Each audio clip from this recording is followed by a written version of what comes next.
په لغمان ولایت کې پر 800 جریبه شاړه ځمکه باندې زرګونه نیالګي کینول کیږي. د لغمان ولایت د مرکز مهترلا مړوند د بابا صاحب په سیمه کې د یوه خیریه بنسټ له لورې د 800,000 ډالرو په لګښت اوس 25,000 نیالګي کینول کیږي او تر 2 کلونو پورې به دغه شمیر 2 لکه نیالګیو ته ورسیږي. د دې بنسټ مسؤلین وایي چې دغه شاړه ځمکه یې له حکومت څخه اجاره کړې او هڅه یې دا ده چې دلته د کرنې په برخه کې ګڼ فعالیتونه ترسره کړي. په لغمان ولایت کې تقریبا 800 جریبه ځمکه د دولت څخه اجاره کړې ده. موږ دلته څو برخې پلان لرو. یو د هغې نه چې تاسو عملا ګورئ باغداري ده، مالداري ده او ترڅنګ یې تفریحي پارک هم ورسره شته چې موږ فی الحال اوس په باغداري برخه کې کار کړی دی. عملا 100 جریبه شاوخوا ځمکه عملا موږ جوړه کړې ده او دلته اوس نیالشاني کوو. پلان مو دا دی چې دلته به د باغداري په برخه کې به موږ یو تحقیقاتي مرکز هم دلته لرو چې تر څو موږ د سیمې خلکو دپاره یو ښه نمونه وړاندې کړو، تر څو هغوی هم په باغداري برخه کې ډېرو ستونزو سره دلته سیمې خلک مخامخ دي. ځکه یو بوټی وکري هغه ناکام شي، نتیجې بازار موندنه ډېره زیاته نه وي، نو موږ د خلکو دپاره چې دغه سهولت هم رامنځته کړو. د دوی په خبره چې ګڼو کسانو ته یې د کار زمینه هم برابره کړې او په راتلونکو 2 کلونو کې به نږدې 400 کارګرانو ته د دایمي کار زمینه برابره شي.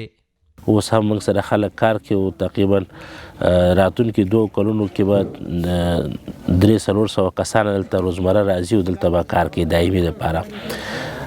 دغه ځمکه کې موږ 8 لکه ډالر د دې تخمین ټاکلی دی چې موږ دغه 3 برخې کې به موږ دا په مصرف رسوو او 2 کلونو په موده کې به دا بشپړ کیږي. د دې بنسټ مسؤلین له نورو سوداګرو څخه هم غوښتنه کوي چې شاړې ځمکې آبادې او د کرنې په برخه کې د هیواد تر یو بریده ځان بسیاینې ته ورسوي.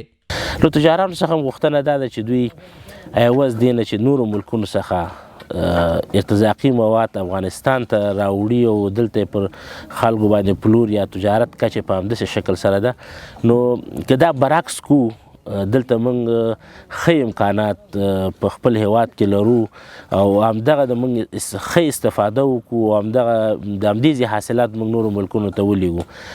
په دې ځمکه کې په کاربوخ کسان د خوښۍ ترڅنګ زیاتوي چې حکومت دې شاړې ځمکې آبادې کړي او په دې ډول د هیوادوالو ته د کار زمینه هم برابره کړي. زه خو د دې نه شکرګزار یم په دې باندې چې زه ماته د کار زمینه برابره شوې ده دلته او زه راځم دې نه ډېر شکرګزار یم د دې خلکو نه خیري بنسټ والا نه دې نه ډېر شکرګزار یم چې زه دلته په کار باندې ګمارلی یم او دغه ته زه راځم او بچیانو ته حق حلاله روزي پیدا کوم. ډېر خوشحاله یو. زموږ ځوانان به ټول په اخواته نورو هیوادونو ته تلل، په لارو کې په تکلیفونو کړاوونو سره به اخواته اوښتل. اوس ډېر خوشحاله یو ماشاءالله چې دغه کار شروع شوی دی. ډېر تعداد ځوانان دلته لګیا دي، کار کوي، په کار باندې بوخت دي، یو مړی ډوډۍ خپل بچیانو ته پیدا کوي. من دغه غوښتنه دا ده چې دغسې 4-5 نفره چې نور دغسې کار شروع کړي نو اقلا دغه د کیم بابا صاحب ډاک کرتومیان د مرکز ځوانان ټول په کار کېږي، له نشو نه هم بدطرفه کېږي. بیکاري د اول دغه زموږ کیم کې چې ګورو دونه نشیان دي، هم پوډر وایي، هم شیشه وایي، هم چرس وایي، دا ټول د بیکارۍ له وجې نه ده. د لغمان ځایي چارواکي هم وایي چې روان کال یې ګڼو کسانو ته دولتي ځمکې د کرنې لپاره په اجاره ورکړې او پلان لري چې په دې ولایت کې ډېرې شاړې ځمکې آبادې کړي.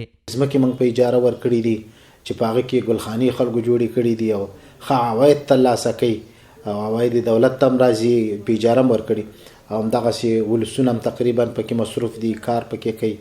د یادونې وړ ده چې اوس د هیواد په ډیری ولایتونو کې د نیالګیو د کینولو لړۍ پیل شوې ده او دغه راز څه موده وړاندې کابل ښاروالۍ هم ویلي وو چې سږ کال به 6 لکه نیالګي کیږدي او د دې کار د ترسره کولو لپاره یې 1000 کارګران هم په کار باندې ګمارلي دي.